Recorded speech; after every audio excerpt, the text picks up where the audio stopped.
comments, Chairman, earlier about full expensing and how important it is, and that's why I've been an advocate of 179, making 179 expensing permanent, bonus depreciation. I'm not going to take the bait and ask someone to respond about bonus depreciation because I think that was covered as well. Business investment, as all of you know, declined last year for the first time since the recovery began. Not a good sign. So before I ask my question, I want to thank you all for sharing your experiences, but one of the things in Mr. Stevens and Mr. Farr's testimony that struck me as so important as underlying debate and letting the perfect be the enemy of the good is the cost of delay. Now, we can pick apart any piece of this, but the cost of delay is so important. And how do we put a cost to that delay? And as the rest of the world has reformed and lowered rates and taken our jobs, we continue to let the perfect be the enemy of the good. And I'd like each of you to comment, if you could, in terms of jobs, in terms of economic growth, in terms of investment. What is the cost of delaying?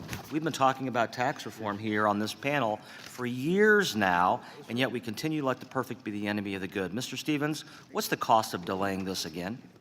So lost wages for our working class today, it's underemployment, it is participation rates in the workforce that are at historically low levels. And middle class workers are probably the bulk of your employees. By far the bulk. We are the largest, we believe we're the largest union employer in the country. We have over 120,000 represented workers. We're proud of them. They do great work for us.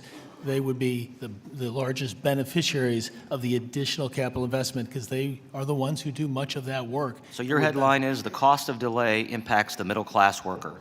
Absolutely. Thank you, Mr. Stevens. Mr. Modell.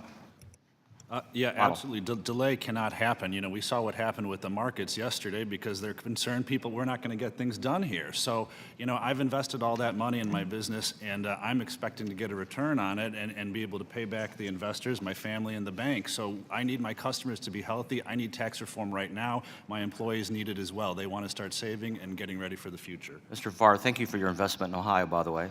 Thank you very much. Yeah, we're moving ahead because I'm assuming this body will get true tax reform done in Ohio with a $100 million investment there right now.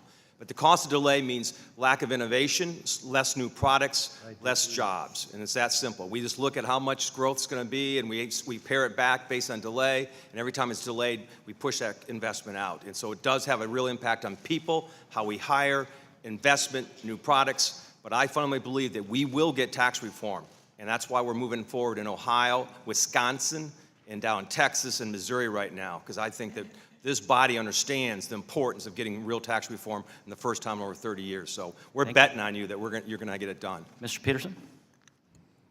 The cost of delay is also the cost of investment. If the delay is to not get a lower rate and not to get a territorial system, we're going to see more companies looking for some sort of inversion, not bringing their cash flow back from offshore. Just recently, one of the companies in our industry did a $3.3 billion offshore investment with their offshore cash. We have no chance of getting any of that cash back to the United States. Great point. Mr. Ratner, don't ruin the picnic now.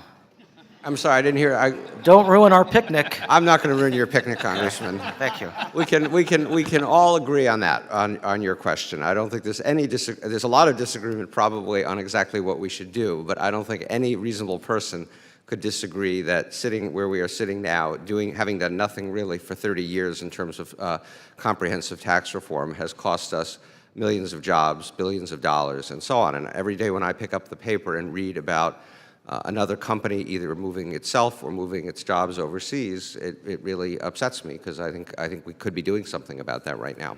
Thank you, sir. Mr. Chairman, I yield back.